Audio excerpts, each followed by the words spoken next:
Assalamualaikum warahmatullahi wabarakatuh. Perkenalkan, nama saya Salsabila Juandira dengan NPM 21170511012 dari kelas A.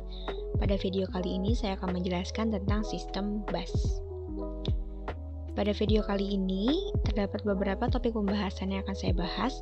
Yang pertama adalah definisi dari sistem bus, lalu yang kedua adalah struktur dan fungsi dari bus, lalu ada jenis bus, dan yang terakhir adalah cara kerja sistem bus. Pertama-tama, mengenai definisi dari sistem bus. Untuk bus sendiri adalah sebutan untuk jalur di mana data dapat mengalir dalam komputer. Karakteristik penting sebuah bus adalah bahwa bus merupakan media transmisi yang dapat digunakan bersama. Suatu komputer tersusun atas beberapa komponen penting seperti CPU, memori, perangkat input-output. Sistem bus adalah penghubung bagi seluruh komponen komputer tadi dalam menjalankan tugasnya. Lalu untuk struktur sistem bus, sebuah sistem bus itu memiliki 50 hingga 100 saluran yang terpisah.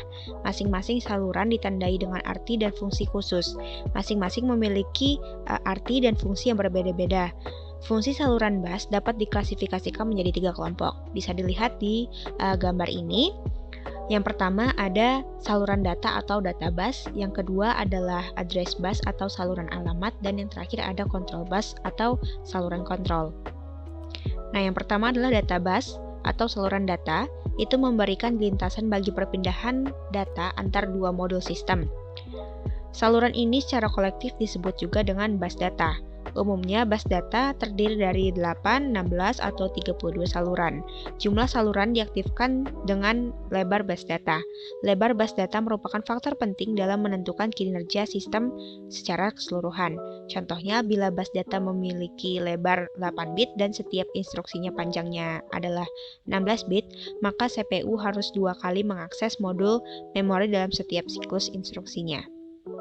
Yang kedua adalah address bus atau saluran alamat yang digunakan untuk menandakan sumber atau tujuan data pada bus data. Misalnya, bila CPU akan membaca sebuah word data dari memori, maka CPU akan menaruh alamat word yang dimaksud pada saluran alamat. Lebar bus alamat akan menentukan kapasitas memori maksimum sistem.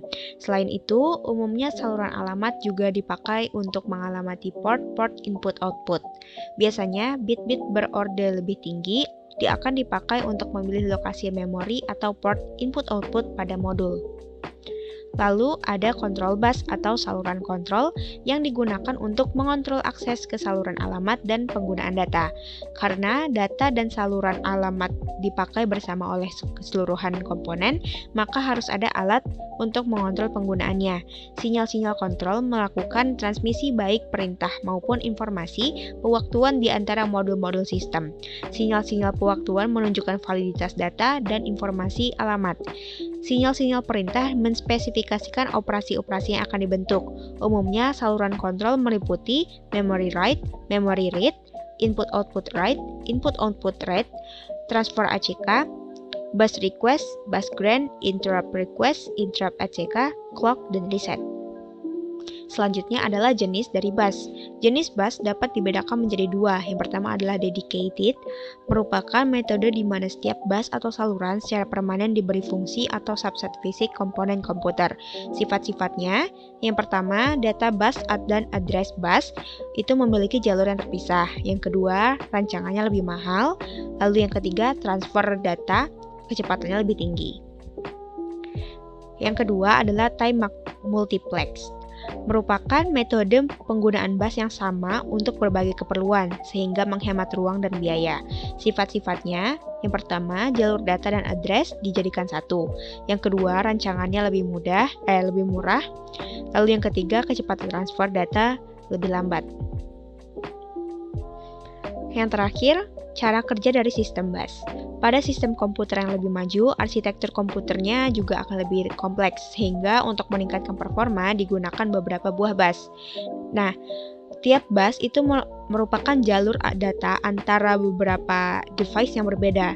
Dengan cara ini, RAM prosesor, GPU yang terdiri dari VGA IGP dihubungkan oleh bus utama berkecepatan tinggi yang lebih dikenal dengan nama FSB atau frontside bus. Sementara perangkat lain yang lebih lambat dihubungkan oleh bus yang berkecepatan lebih rendah yang terhubung dengan bus lain yang lebih cepat sehingga lebih cepat sampai ke bus utama. Untuk komunikasi antar bus ini digunakanlah sebuah bridge. Mungkin itu saja yang bisa saya sampaikan pada video kali ini. Terima kasih. Wassalamualaikum warahmatullahi wabarakatuh.